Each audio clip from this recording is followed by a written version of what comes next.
Hello and welcome to a video with me, Raindell. Today we're taking Ahlim out for a spin in the MR Spotlight series. And when I started this series with my Neisha video, I said that I wanted to eventually bring all MR teams in battle and see if we can make them work. Today is our first attempt at an all MR team, so we'll see how it goes. Hopefully we're going to be able to take out UR teams without an issue, or at least that's the theory behind it. But let's see if we can apply it. And first, let's quickly talk about Ahlim. She's a super interesting character. She has a Dragoon, Dual Gunner, and Assassin, but we're going to be running her as a Dual Gunner because of the additional AoE capabilities it gives her, and because it increases her defense penetration. And that's super important because she will be the only member on our team that has some kind of defense penetration. So if there's high defense targets, she's the only one that can actually do something against them. What are her strong points? First, Ahlim is among the top tier units in terms of evasion. She has less than Venera, but she's very, very high in terms of evasion. And so she can definitely survive even against UR units as long as she doesn't get hit. With the tune-up passive from the Dual Gunner job, she can begin fights with 40% defense penetration, and then if they manage to cast Firing Stance, that goes up to 60% for a while. So she's able to attack tankier targets, which is really important in our team, as I mentioned. Then, with Dual Gunner, she has access to large AoE attacks. Now, Assassin also has those, but I find the Dual Gunner job is good at attacking while ignoring your allies because of things like Split Shot, while the Assassin ability will require her to go close to the enemy, which also means that the enemy team can then walk around her and hit her from the side or the back. And evasion is much more efficient if you can keep the enemy in front of you, because when an enemy hits you from the side, they get 15% more chance to hit, and then from the back, it's actually 30% more chance to hit. So you need to keep that into account. Usually, having longer range attacks is really good for evasion units because that allows them to keep their enemy in front of them really far. And then Ahlim can ignore obstacles, and in this map that we have right now with the big wall right in front, that's pretty important because it means that she will get to where she needs to get, ignoring this difficulty. So what's our battle plan? Well, we're going to be using Raviesse as our main tank, but she's still built for evasion more than tankiness, so she can't take a lot of hits. Then we have Shadowlynx, who will be our Shiva carrier. So she won't have a lot of damage because we're giving her a magic vision card. But she has two things that are critical. She's going to cast Illusion on our team, increasing our evasion for everyone. And then she's going to be using Night Veil a lot, which is one of her attacks, and that has a chance to blind. If it blinds an enemy, that one's basically out of the fight until the blind wears off, so that's really strong for us. What Raviesse will be doing on her side is using Immortal Spirit and then Shadowcast. And Immortal Spirit has a lot of value here because if it takes the enemy 2 to 3 attempts before hitting her, and then she gets hit and survives thanks to Immortal Spirit, and it takes another 2 to 3 attempts to hit her, she's going to stay in the fight very long. And then the only attacks that she's going to have are Blade Bash and Saintly Cross, so if she's far from an enemy, she's probably going to use her Steel Heart, her charm ability, and we want to see that in action once in a while. Then, as I mentioned, Ahlim will be kind of our damage carry, so she's only going to be using offensive buffs. We've set it up so that she'll use Firing Stance and Bells, and then just go for whoever she can. So what does this look like in-game? Well, let's begin by taking a look at Ahlim, since she's the one we're featuring the most. She has 3,500 HP, 800 attack, so it's pretty decent. It's not UR level, right? We won't get her to 1,000 attack, but that's still pretty good. And I will point out, she is at 89. I could wait another month, but slowly farming the shards, because right now I'm not buying them with Visional, right? Anniversary's coming, but I really wanted to try this out now, so we'll see if it works at 89, and then you can imagine it would just work even better if she was maxed. Here are her overall stats if you ever want to do something like this yourself. I do want to point out she's weak to slash, so she's going to die if she gets attacked by a slash attacker, but she's pretty resistant to missile and decently resistant to magic as well, so that's not too bad. Then evasion up for more evasion, tune up for defense penetration, dark shadow, if she ever gets hit and survives, I want her to have a chance to increase her own evasion, and then we're running tetrasulfide because it has evasion and missile attack, and we're running dual gunner. I left every skill available in the Dragoon job. If it is her most damaging option, I am fine with her using it. And then same here, we left all that open actually because she has pretty decent priorities. The attacks aren't all max, but they're still pretty high in general, so it should be fine. Shadowlynx, second, is our Shiva carrier, so she sacrificed a lot of attack for that. She still has 800, which is not bad for a MR unit, but since she doesn't have any defense penetration, her overall damage output will be lower than what this would hint towards. She has less HP than Ahlim, even though she's 99, and very low defense. If she gets hit, she's going down in almost every scenario. Here are her overall stats. Nothing too incredible in terms of resistances either. She's the kind of unit that's going to go down if she takes a hit. In her terms of her abilities, I've turned off Shuriken because I don't want her to waste AP with this. I also turned off Hide, and then I'm keeping the rest of those on. But I do want to point out that these are not super high damage, like small and minimum damage, so she likely won't be using those. Instead, what she'll probably do is use Hien or Night Veil, and that's what we want her to do as well. Night Veil has a higher modifier than Hien, so it's going to be her #1 priority, which is great because it has blind, and if she gets the blind, we are in a very good position because that enemy will have a lot less accuracy to hit us. Then finally, we have Raviesse. She's running Golem for some defense, and she is running Duane's TMR because I wanted to increase our team's overall attack score, so it's pretty important in order to do damage. So yeah, Coral Sword for some lightning attack. She's really strong with that sword. Mithril Armor for some dodging ability. If I had another maxed out ribbon, I would have given it to her, but I don't, so that's my next go-to. And then Lucis TMR, just because it has some defense, agility, and evasion. So overall, the stats that we want to have. Then she still has 4600 HP, a little bit less attack than the other guys, but 40 defense is nothing to be unhappy about. So overall, that's not bad. She has maxed out Faith as well, so she has a chance to land her Steel Heart. And now we're taking a look at resistances. She doesn't have anything incredible here. If she gets hit, she's going to take a lot of damage, but 40 defense just might keep her alive. So that's it for our team. Oh yeah, I guess abilities on off. Saintly Wall is off. Blade Bash, Saintly Healing is off. Then all of that is on. Saintly Cross is a nice AoE attack, so I'm fine with leaving that on. And then for her Thief job though, I turned off everything but Shadowcast and Steel Heart because I want her to use that defensive buff. And then if she's within a long range of the enemy, like 3 to 4 squares, or 3 squares, I want her to use Steel Heart, not Snipe Dagger. Her doing damage has less chance of giving us a win than her charming an enemy. So that's the thinking behind that. So let's find a couple matches. Okay, so here we go. Agrias, Sakura, and Fryevia, the main threat on their team is the fact that their Sakura has the Kotodama wielder subjob and thus a 100% hit ability.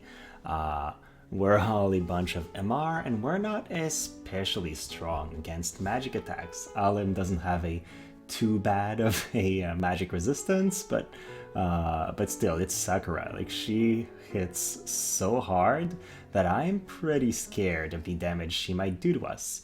But if she doesn't manage to hit us for some reason, we still have a pretty good shot.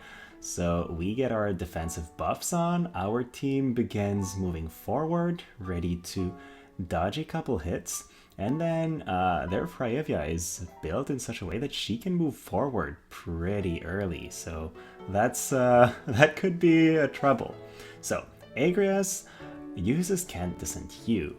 If that hits us and we're confused, it's pretty bad, but I think we have a good shot at dodging it because it's coming from the front. And that's a huge part of our team. If we are taking attacks from the front, I'm pretty happy because that means that we will keep having a really high chance to dodge attacks.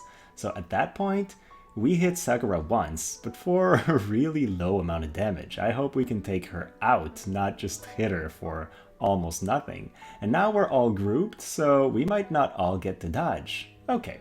So far, so good. Our team is doing its job of not dying, but we're not doing enough damage to take anyone out, and now that's probably a unevadable pain, but Raviesse gets to charm her. Now, the charm is dispelled very quickly, but it did its job. It charmed her just long enough for us to interrupt her spell and then kill Sakura.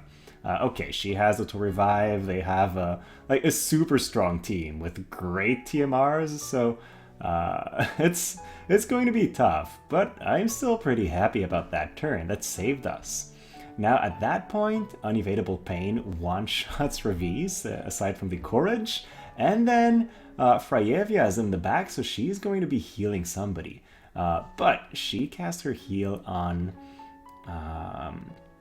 Agrias, so we're fine here, and we should be able to take out Sakura, and then I can't imagine Fryevia taking out everybody from our team. She's not that strong. And see that crazy damage from Raviesse? She's actually doing a really good job. And we took down an all-UR team with pretty strong units. Agrias and Sakura are still very meta.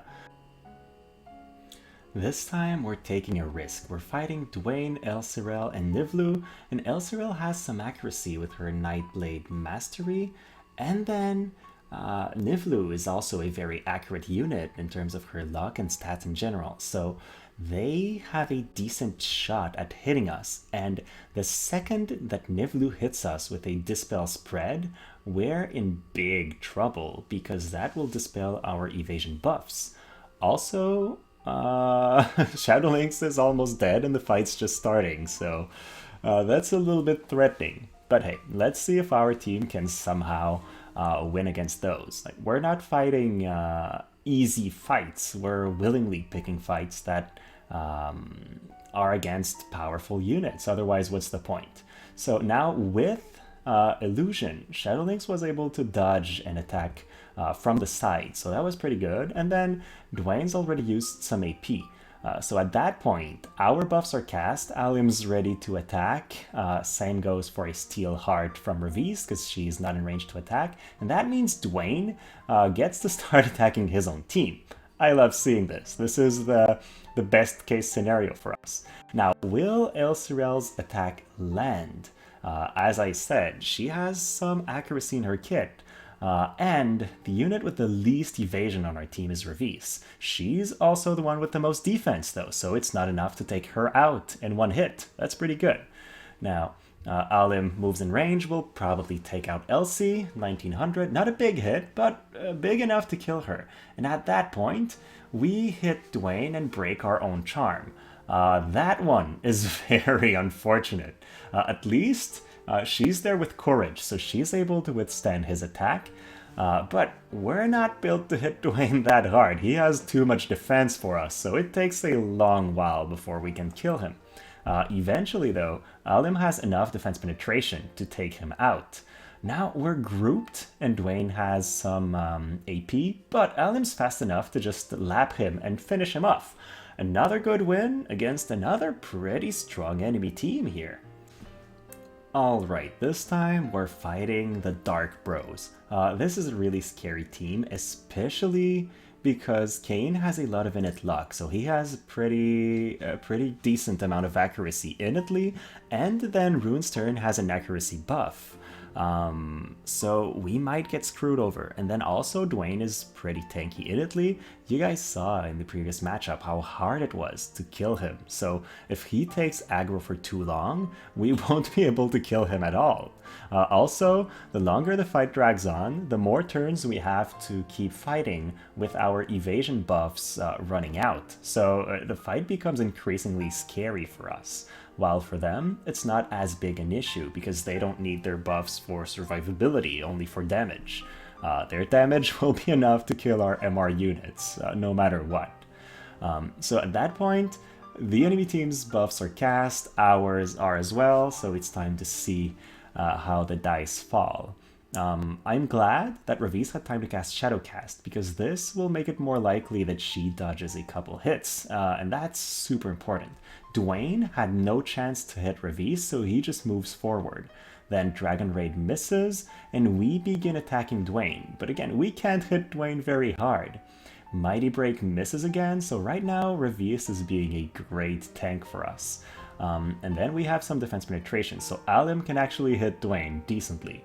An attack from the side, but everybody dodges it. Duane does not have a lot of accuracy, so that happens once in a while. Duane is now dead, and Pearson Lance misses everyone on our team again. Now, this Kain has his Immortal Spirit, and while I was talking, Shadowlynx went down. I don't like Shadowlynx going down here, because that means we lose one target. But still, only Kain is remaining, and he is close to dying, but we still need a couple hits before taking him out. Still though, we're looking pretty good. We keep dodging those hits, and as long as that happens, our team remains healthy. Alright, who would have thought the MR squad would destroy the Men in Black? I didn't expect a win there, but I'll take it. Alright, time to tell if our previous win against the Dark Bros was a fluke or if we can do it another time. On their team, Kain has a ribbon, which I am not happy with because while we have a lot of evasion, we don't have that much accuracy. We do have the luck-up card, so that helps with both accuracy and evasion, but still, MR units having lower stats in general means that our hit chance is a little bit lower than what a UR squad would have. So their Ruined Sterne uses bells, then gets buffed with Atonement. If he just looks meanly at our team and manages to hit, we'll die. They're super strong. And then Kain is hasted, which I dislike because that means he'll get to hit us several times.